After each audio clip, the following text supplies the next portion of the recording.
বেশ কিছু চ্যালেঞ্জ আমরা দেখতে পাই। আসলে আপনি কিভাবে দেখছেন, তার চ্যালেঞ্জগুলো কি কি? জি, ধন্যবাদ আপনাকে। সুন্দর প্রশ্ন করেছেন আপনি। ছোটোখাটো কয়েকটা চ্যালেঞ্জ কিন্তু আমরা এরই মধ্যে দেখেছি।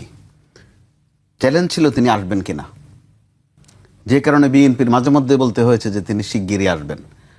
তো আবার প্রশ্ন ছিল শিগগিরি বলতে কয়দিনকে বোঝায়, কিন্তু গত 4-5 মাস ধরে কিন্তু শিগগিরের মধ্য দিয়ে চলে গেছে। অবশেষে তিনি আকাশে আছেন, বাংলাদেশের পাতালে নামবেন সম্ভবত দিনের মধ্যভাগে। এখানে আবার আমরা ওই যে চ্যালেঞ্জের অংশ যেটা বললেন, একটা বৈপরীত্য দেখেছি। আমাদের ধারণা ছিল তিনি ওখান থেকে যাত্রা করার আগে লন্ডনে যে বিএনপির নেতাকর্মীরা আছেন বা তার সহচররা দীর্ঘদিন থেকে আছেন, তাদেরকে একটা অনুরোধ করেছেন। অনুরোধটার মধ্যে রকম ফেরাচ্ছে। প্রথমেই বলেছেন আমি একটা কথা বলবো, তারা অনুমতি দিয়েছে বলতে। তারপরে বলছে আমি বলার পর এটা কিন্তু শুনতে হবে। কি সেটা? যে আমি যখন লন্ডন থেকে বাংলাদেশের উদ্দেশ্যে যাব, লন্ডন এয়ারপোর্টে আপনারা কেউ জমায়েত করতে পারবেন না, এটাতে নুইসেন্স ক্রিয়েট হওয়ার একটা আশঙ্কা আছে। আমাদের ধারণা ছিল যে বাংলাদেশেও সম্ভবত সেটার একটা সীমিতকরণ করা হবে, কিন্তু বাস্তবতা হচ্ছে যে না, সেটা বাংলাদেশে করা যায়নি। ওইটার ফলো আপ যদি এখানে পড়তো, কারণ বাংলাদেশের বাস্তবতাটা ভিন্ন। তিনি লন্ডনে 17 বছর ছিলেন, এটা লন্ডনের জন্য ঘটনা না, আমাদের জন্য ঘটনা। আবার আমাদের এখানে 17 বছর পরে আসবেন, আমাদের জন্য কিন্তু বড় ঘটনা।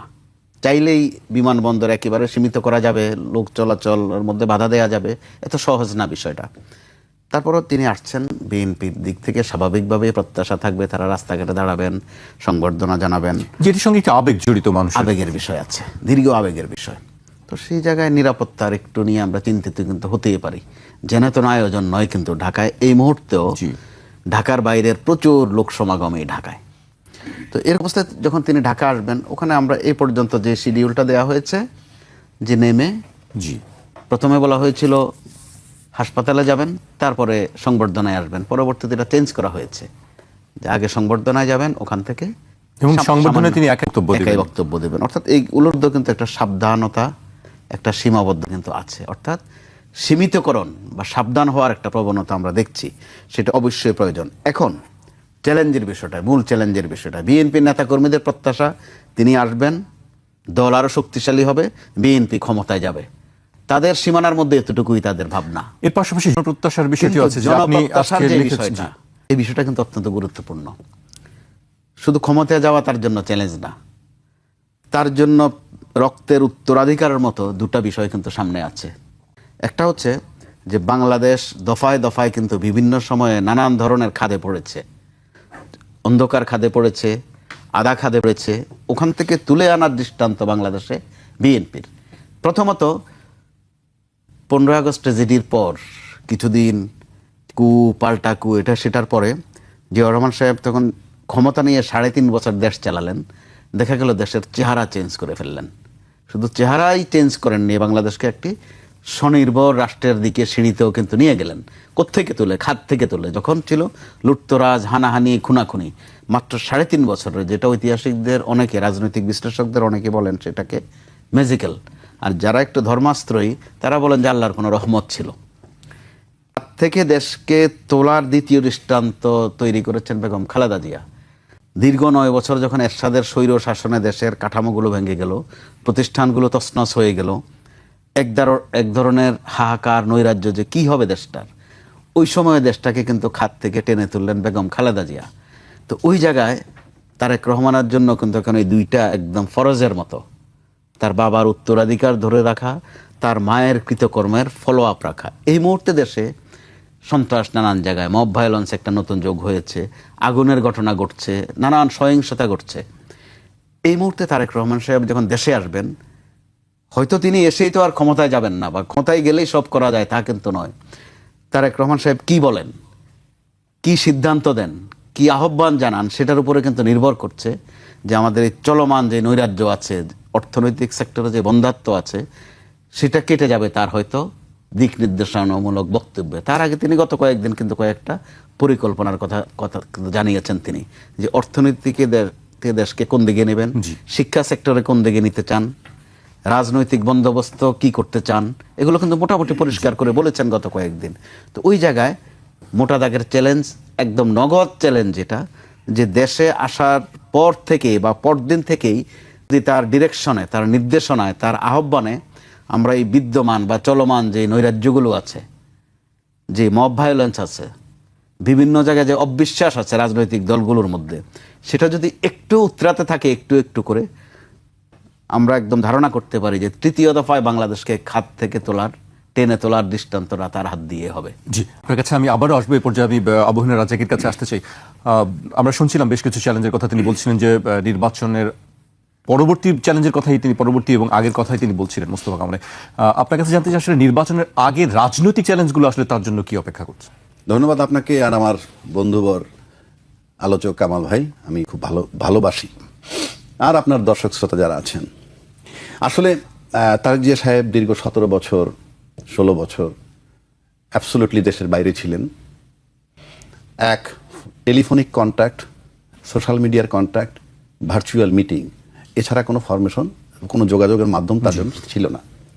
ফিজিক্যালি গিয়ে দেখা করা, they are very few in number. মানে এত বড় একটা দলের হার্ডলি আমার কাছে মনে হয় ঢাকা থেকে গিয়ে দেখা করা, আমি 17 বছরে কয়জন করছে আমি ঠিক জানি না, যে 500,000 করতে পারে, সেটিও কম, সীমিত। সেটিও সীমিত। আর দ্বিতীয় কথা হচ্ছে যে আমরা আমাদের ঘরে থেকে আমাদের ঘরটা ঠিক রাখতে পারি না। সুতরাং আপনি কেউ যদি বলে যে 16 বছর বাইরে থেকে তার দল সম্পূর্ণ ঠিক আছে, আমি গ্রহণ করব না। যদি থাকতোই উনি না আসলেও পারতেন, আমি ওই অর্থে বলছি, না আসলেই পারতেন, ওইখানে বেশি ইলেকশন করেন না, হি হ্যাজ দ্য রাইট, কথার কথা বলছি। তো সেই জন্য সুতরাং তাকে আসতেই হবে ঘর গুছাইতে হইলে। আর ঘর গুছানোর প্রশ্ন মানি হলে কিছু ইনডিসিপ্লিন বিষয় এখানে আছে। আমরা ইতিমধ্যে দেখছি বিএনপির বিভিন্ন দায়িত্বশীল নেতার নানা রকম বক্তব্যে মনে হয় যে তাদের ভিতরে কিছুটা ফ্যাকশন আলাদা আলাদা আছে। সেটাকে একটা জায়গায় আনতে হলে অবশ্যই তাকে আসতে হবে। তার আসা উচিত ছিল বহু আগে, সেই বিতর্কে আমি যাচ্ছি না। বিএনপির মধ্যে ফ্র্যাকশন দেখছেন আপনি? আমরা বক্তব্যে ফ্র্যাকশন দেখছি, এক এক রকমের কথা। সেটা একটু উল্লেখ করবেন কি? উল্লেখ করা খুব জরুরি না। যেমন নমিনেশন চেঞ্জ হচ্ছে, ফর এক্সাম্পল, এই যে নমিনেশন এতদিন যাদের কিন্তু তার থেকে যে 10, 12, 25 জন মাইনাস হয়ে যাচ্ছে, তাদের মানসিক অবস্থাটা কি? তারা এটাকে কিভাবে নিবে? ওখানে তৃতীয় ব্যক্তি যদি আসে অন্য দলের, সেটাকে কিভাবে? রাজনৈতিক চ্যালেঞ্জ আসলে এটা তো নিজের দলের চ্যালেঞ্জ বলছি। এবার আসেন, ওনার চ্যালেঞ্জ দুই ধরনের, before election and after election. Before ইলেকশনের একটা বললাম তার দলীয়, দ্বিতীয়টা আসেন, আপনাকে বিফোর ইলেকশন কি বলতে হবে? প্রতিশ্রুতি দিবেন। 15 বছরের যন্ত্রণার পর কি বার্তা আপনি দিবেন এসে দেশবাসীকে, যে আমরা তোমার 15 বছরের যে ব্যথা যন্ত্রণা লাঘব করব। কি? আয়নাগর হবে না, চ্যালেঞ্জ করতে হবে। বিনা বিচারে হত্যা হবে না, চ্যালেঞ্জ করতে হবে। সংস্কার যেগুলো করেছে সেগুলোর ব্যাপারে বাস্তবায়ন। সংস্কার তো পরের চ্যাপ্টার, সংস্কার হয় নাই, ওটা গণভোট পাস হইলে তারপরে সংসদ অ্যাপ্রুভাল দিবে। বুলশিট, ওগুলো কিছু হবে না, আমি বলে দিচ্ছি, সংস্কার কিছু হবে না। সংস্কার হবে না কেন? সবাই তো আপনি করেন না ইলেকশন। আপনি তো কি বলছেন, গণভোট যদি হাও হয় পার্লামেন্টের অ্যাপ্রুভাল লাগবে। কথাটা বোঝার চেষ্টা করেন। নো গ্যারান্টি অ্যাট অল, আমি ওই বিষয়ে আলাপই করতে চাই না। যেটা বলতেছিলাম, তাহলে আপনি এই আমাদের তারেক রহমান সাহেব এসে এই বিষয়গুলো অনেকে ফেস করতে হবে, জনগণকে কি প্রতিশ্রুতি দিবেন এবং সেটা এটা দিতে হবে ইলেকশনের আগে। কর্মসংস্থানের কথা বলছেন, এগুলো কিন্তু ক্ষমতায় যাওয়ার পর আবার এক্সিকিউট করতে হবে। দেশ এখন সেখানে নাই, আপনি বললেই হবে না। আরেকটা বিষয় আপনাকে বলতে হবে, সেটা হলো কি হবে আপনার ফরেন পলিসি, ক্লিয়ার করতে হবে। আমি লিখে দিচ্ছি, আপনাকে ক্লিয়ার করতে হবে। কারণ বাংলাদেশে ইতিমধ্যে হাসিনা আইডেন্টিফাইড, শেখ হাসিনা উনি কোন বলয়ের, ইউনূস সাহেব আইডেন্টিফাইড উনি কোন বলয়ের। জি, আপনাকে ক্লিয়ার করতে হবে। এই ক্লিয়ার করতে গিয়ে একটা জিনিস আমার খুবই বেদনাদায়ক, আমি এই দলের দায়িত্বশীল লোকের কথা বলি। আমরা দেখলাম আনন্দবাজার পত্রিকা একটা শিরোনাম আসছে, শিরোনামটা পড়লি এনাফ, যে কি পরিমাণ আমাকে আন্ডারমাইন করুক বা স্যাটায়ার করুক। লিখছেন, খালেদা পুত্রের সম্বল, দিল্লির বন্ধুত্ব ও মুক্তিযুদ্ধ। তার মানে মুক্তিযুদ্ধ হাতিয়ারটা ব্যবহার করতে হবে, দিল্লির বন্ধুত্ব এনশিওর করতে হবে। কে করবে? খালেদা পুত্র। কেন খালেদা পুত্র নয়? মানে জিয়ার পুত্র নয়, কিংবা সাবেক প্রধানমন্ত্রীর সন্তান নয়, কিংবা বিএনপির এই মুহূর্তের কর্ণধার তারেক রহমান। এই কথা কেন লিখলো না? একটা পত্রিকা লিখছে, এটা দিল্লি সরকারের স্টেটমেন্ট নয়।